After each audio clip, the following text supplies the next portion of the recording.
अस्सलाम वालेकुम जी, मैं हूं ज़िया बलोच। उम्मीद है आप खैरियत की बेहतरीन हालत में होंगे। सामीन, ये 26वीं आईनी तरमीम है और ये इसके 26 ही निकात हैं। एक तो याद करने में आसानी हो जाएगी कि 26 जनाब पॉइंट्स हैं और 26वीं ये चूंकि आईनी तरमीम है। इससे पहले 25 आईनी तरमीमें हो चुकी हैं 1973 से लेकर 2024 तक। ये जो आइन हमारा मौजूद है इसमें, अच्छा, अब 26 निकात हैं क्या? हमारे यहां आम फहम शख्स जिसे जनाब कोई गुंजलग चीज़ों का अंदाज़ा नहीं है, को आईनी शकील इस्तिलाहों का जनाब भी अंदाज़ा नहीं है, वो इसे जानना चाहता है कि असल में मामला क्या है। तो उसके लिए मैं आप इन 26 नुकात को बिल्कुल मोटा मोटा करके आसान जुबान में जनाब आपको अर्ज करने की कोशिश करता हूं। उम्मीद है कि आपको जनाब समझ आ जाएगा। अच्छा, सबसे पहले तो मैं ये एक बात अर्ज कर दूं कि इस टोटल 26 के 26 नुकात में कोई एक भी नुक्ता अवामी नहीं है, कोई एक भी नुक्ता जनाब अवाम के मसाइल से नहीं है। यह सिर्फ अपने इक्तदार को मजबूत करने के लिए है। क्या कि ये जो अदालत है ये हमारे कंट्रोल में आ जाए और कोई ऐसा फैसला ना करे जो हुकूमत के खिलाफ हो, हुक्मरानों के खिलाफ हो। नंबर 1। नंबर 2, आगे की जो तैनाती हैं, खासतौर पर जो मेन तैनात, उसमें भी जनाब हमारा कंट्रोल हो जाए। तो इसमें इसके अलावा और कुछ नहीं है। आम पब्लिक ये मंजूर होती है, ना मंजूर होती है, कुछ भी होता है, इसका आवाम से कुछ नहीं है। मंजूर होती है, हो जाती है जनाब, और ये जैसे हो रही हैं तो होगा क्या कि इनका इख्तदार मजीद पक्का हो जाएगा, मजीद पक्का। और अगर नहीं होती तो इन्हें आगे जनाब मौत नजर आ रही। क्यों कि ये चोरी के इलेक्शन पे आए हुए हैं और इलेक्शन का ऑडिट होना है, उसमें बिल्कुल क्लियर पता चल जाना है कि जनाब ये फॉर्म 47 की पैदावार है, बिल्कुल बिल्कुल हारे हुए हैं। 17 सीटों के साथ ये हुक्मरानी करने के लिए बैठे हुए। तो ये जनाब पूरी जो इमारत माफ कीजिएगा, जो पूरी इमारत है ये धड़म से गिर सकती है। तो मैं जनाब इसके सीधा सीधा आपको नुकात बना देता हूं। सबसे पहले चीफ जस्टिस की तकर्री है कि किस तरीके से होगी। ये इनके लिए जनाब जिसे जिंदगी और मौत का मसला बना हुआ है जनाब। क्या? पहली बात तो यह कि पहले होता था कि सीनियर मोस्ट जितने भी अरसे 65 साल की उम्र तक को रिटायर जब तक नहीं हो जाता वो चीफ जस्टिस बनेगा। चाहे वो 60 साल में भी चीफ जस्टिस बन जाए तो वो अगले 5 साल पूरे करेगा। लेकिन अगर 64 साल 9 महीने जनाब या 10 महीने में भी, तो आगे 2 महीने बचते हैं, 2 दिन भी बचते हैं, तो उसके लिए भी वो चीफ जस्टिस रह सकता था। लेकिन इस मरतबा जनाब क्या है कि तकर्री 3 साल है। लेकिन फिर यहां पर फिर डंडी मारी गई है। वो कहते थे ये मजाक है कि क्यों 3 साल के लिए जनाब नहीं होती है, तो जनाब कुछ 10 दिन के लिए। तो यहां भी प्रोविजन है कि आप जनाब किसी ऐसे जज को चीफ जस्टिस बना देते हैं 3 जजों में से। पहले क्या होता था, सीनियर मोस्ट जज खुद बनता था। अब जनाब इख्तियार होगा कि 3 जजों में से जो सीनियर मोस्ट है किसी को भी चीफ जस्टिस बनाया जा सकता है। तो उसमें भी अगर कोई ऐसा जज बनाया जाता है जिसकी उम्र जनाब 64 साल 11 महीने 25 दिन है और आखिरी 5 दिन पड़े, तो अब भी वो सिर्फ 5 दिन के लिए होगा, 3 साल के लिए नहीं होगा। 3 साल के लिए सिर्फ उस सूरत में होगा कि 62 साल में वो अगर चीफ जस्टिस बना दिया जाता है तो, वरना दूसरी सूरत वो जनाब जो जितने दिन बाकी होंगे उतने दिन रहेगा। दूसरा, मैंने बताया आपको कि इसमें जनाब जो 3 रुकनी पैनल होगा। पहले सीनियर मोस्ट जज नहीं होगा, पहले नंबर, दूसरे नंबर, तीसरे नंबर में से किसी को चीफ जस्टिस बनाया जा सकेगा। जैसे आर्मी में है, आर्मी में तो आप 5वें 6ठे 7वें नंबर तक को भी ले आते हैं। तो यहां उन्होंने सिर्फ 3 रखे हैं, मजीद नहीं रखे, वरना तो किसी जूनियर को भी बनाया जा सकता है और फिर वो जज बन गया तो फिर 20 साल के लिए जनाब वो बैठा है। फर्ज करो वो जनाब 45 साल या 50 साल की उम्र में आया है तो अगले 15 साल के लिए तो फिर बैठा है। तो यहां जनाब वो इन्होंने एक जनाब बड़ी जिसे कहते हैं स्मार्ट किस्म की आईनी तरमीम कर दी है कि जिस तरीके से आर्मी चीफ को इसी तरीके से उन 3 में से तैनाती की जाए। तो रिसेंटली क्या है जनाब, इस वक्त जो सीनियर मोस्ट जज है वो जनाब अगर ये 25 से पहले अगर ये तरमीम मंजूर हो जाती है तो 3 जज जो अवेलेबल होंगे उनमें होंगे जनाब जस्टिस मंसूर अली शाह, दूसरे जस्टिस मुनीब अख्तर होंगे और तीसरे जो होंगे जस्टिस याहिया अफरीदी होंगे। तो इन्हीं में से किसी को जनाब बनाया जा सकता है। और फर्ज करो जस्टिस मंसूर अली शाह को भी बना सकते हैं।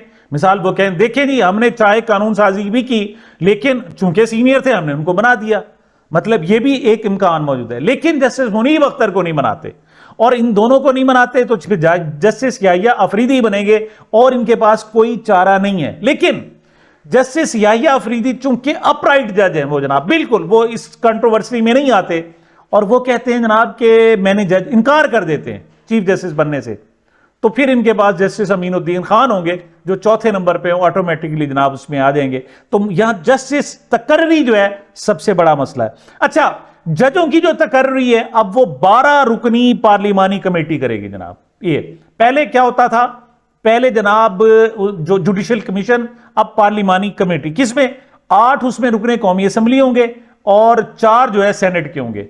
उनमें से जनाब जो यानी टोटल 12 हो गए, उनमें से जो 4 MNAs हैं यानी रुकने कौमी असम्बली हैं वो वजीर आजम उनको नामजद करेगा और 4 जो है अपोजिशन लीडर करेगा। सेनेट में भी 2 जो है सेनेटर्स को जनाब वजीर आजम और 2 को अपोजिशन लीडर जो है वो नामजद करेगा। इस तरीके से ये 12 रुकनी ये पार्लिमानी कमेटी होगी।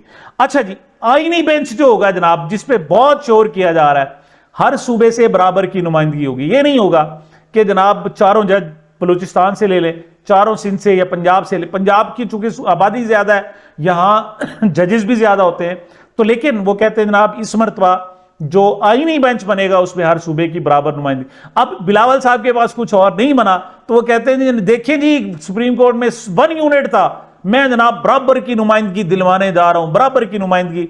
तो ये जनाब बराबर की नुमाइंदगी होगी। अच्छा, 5वां पॉइंट ये है कि चीफ इलेक्शन कमिश्नर की जो तकर्री है वो जनाब फर्ज करें डिस्प्यूट हो जाती है, लेकिन जब तक अगला चीफ इलेक्शन कमिश्नर तकर्रुर नहीं हो जाता वो वहीं बैठे रहेंगे चाहे 10 साल गुजर जाए। लेकिन बाद में इन्होंने जनाब तरमीम की, उसने कहा नहीं इतना ना करें, 90 डेज रखें। तो अब फाइनल जो मसवदा है जनाब, उसमें जो अगले चीफ इलेक्शन कमिश्नर की तकर्री या 90 रोज तक जनाब वो चीफ इलेक्शन कमिश्नर रह सकेंगे।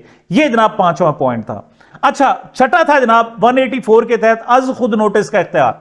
मिसाल किसी गरीब के साथ कुछ हुआ है तो पहले चीफ जस्टिस के पास इख्तियार था कि वो अज खुद नोटिस ले सकता था, अब वो खत्म हो गया। अब वो इख्तियार मौजूद तो है लेकिन पिटीशन कोई आएगी उस हद तक, और पिटीशन में भी जो इस्तदा की जाएगी सिर्फ उस हद तक होगा, उससे आगे नहीं होगा। जैसे ये जनाब रिसेंटली मखसूस नशिस्तों का केस आया, मिसाल के मैं एक छोटी सी मिसाल देता हूं कि आपके पास केस आता है कि जनाब फलां शख्स हाजिर नहीं हुआ और इसकी जनाब जमानत मंसूख की जाए, लिहाजा जज साहब कुछ नहीं देखेंगे, वो कहेंगे देखें साबित करेंगे कि आया है या नहीं आया। साबित हो जाता है कि जनाब वो शख्स जिसने जमानत अपनी करानी थी वो अदालत पहुंचा ही नहीं है, लिहाजा उसकी जमानत जनाब मंसूख करने के पास जज के पास कोई पावर नहीं होगी। लेकिन अगर वो शख्स कहता है कि जी बाहर पुलिस ने मुझे रोक लिया था, मुझे बांध दिया था, मुझे जबरदस्ती रोक के रखा, मुझे कमरे के अंदर ही नहीं आने दिया, लेकिन जज साहब के पास इख्तियार नहीं होगा, वो कहेगा नहीं मैं तो इस हद तक महदूद रहूंगा, जो पिटिशन के अंदर है मैं उस हद तक जाऊंगा, उससे बाहर नहीं जा सका। लिहाजा ये जनाब जो हमारे यहां जस्टिस होगी, जो जनाब इंसाफ होगा, अब वही जो खास एंगल और खास ऐनक से दिखाया जाएगा सिर्फ वही होगा, जो खास मकसद के तहत और खास शिकों के तहत होगा वही होगा। अब मुकम्मल इंसाफ कम अज कम पाकिस्तान में नहीं हो सकता अगर जनाब ये तरमीम मंजूर हो जाती है तो। अच्छा जी, अब आ जाते हैं जनाब जुडिशियल कमीशन के हवाले से। इसमें जनाब ये 13 रुकनी होगा जुडिशियल कमीशन जो आईनी बेंच तश्कील को चुनाव करेगा। उसमें क्या है जनाब 8 MNA और 4 सेनेटर, वही जैसे 12 रुकनी है जनाब।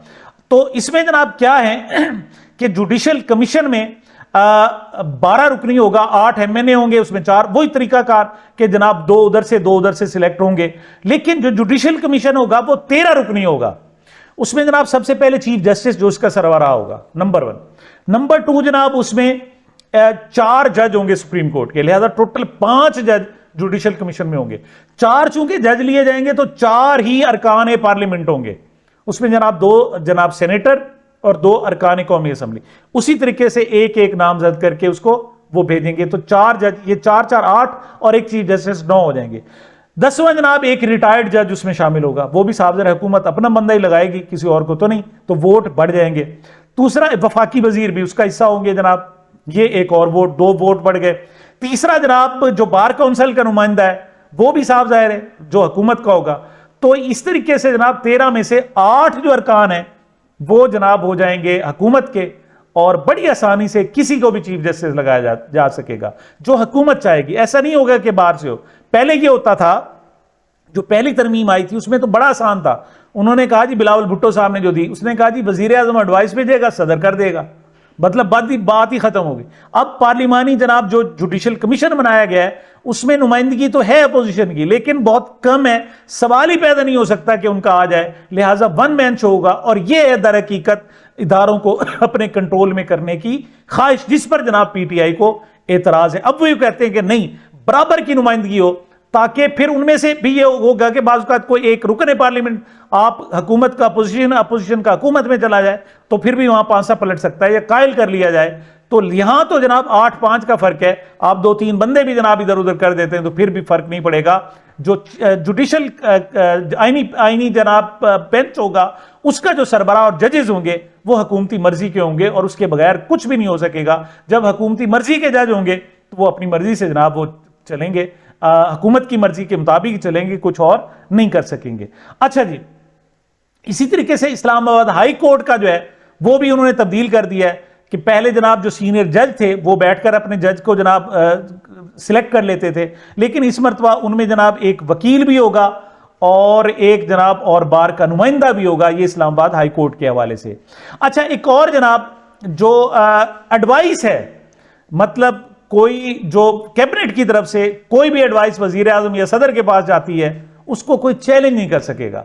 यह है आमरीयत की बुनियाद कि किसी भी चीज को आप कहें कि इसको चैलेंज नहीं किया जा सकता, तो यहां से आमरीयत शुरू होती है। जैसे कि जनाब कोई आपने ऑर्डर जारी किया है और जजेस के खिलाफ है, सुप्रीम कोर्ट के खिलाफ है, आइन के हवाले से है, तो किसी को इख्तियार नहीं होगा कि उसको रिव्यू कर सके, अदालत में ले जा सके।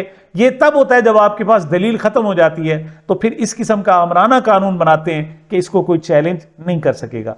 आगे जनाब 63A के हवाले से कि मुनहरिफ रुकन है, एक पार्टी से मुनहरिफ होकर वो कोई वोट देता है तो वोट शुमार होगा, अलबत्ता बाद में उसके खिलाफ कार्रवाई की जा सके। ये ऐसे ही है कि चोरी करना मना है, इसी तरीके से फ्लोर क्रॉसिंग भी मना है, लेकिन यहां पर इजाजत दी है कि चोरी कर लेते हैं आप तो कोई बात नहीं, फिर आप वो चोरी का सामान आपका हो जाएगा।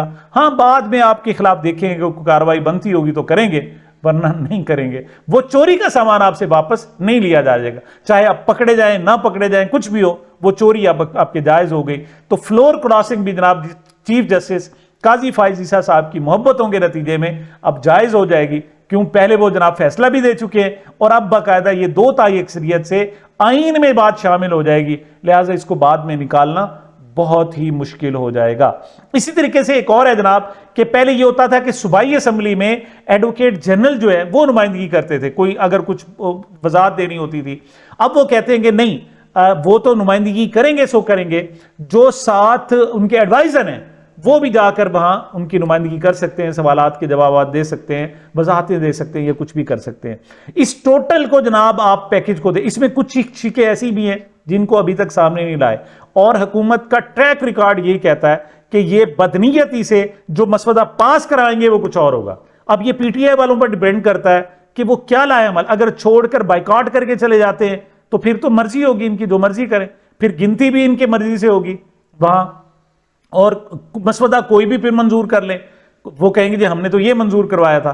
तो यहां गड़बड़ हो सकती है। इसका कैसे चेक एंड बैलेंस रखेंगे, वहां किस तरीके से शफाफ तरीके से जनाब ये मसवदा वहां सामने आएगा और इसको जनाब मंजूरी ली जाएगी, ये भी एक अहम बात है। लेकिन इन तमाम शिक्कों से पता चलता है कि इन लोगों के पास सिर्फ एक ही काम है, अपनी हुकूमत बचाना, अपना इक्तदार बचाना, अपना चोरी का पैसा बचाना, चोरी का मैंडेट बचाना। अवाम के लिए इनके पास कुछ भी नहीं है। सामिन, ये मेरी अब तक की गुजारिशात थी। मुझे अपने चैनल को अपनी मोहब्बतों और दुआओं में याद रखिएगा। मिलते हैं छोटे से वक्फे के बाद।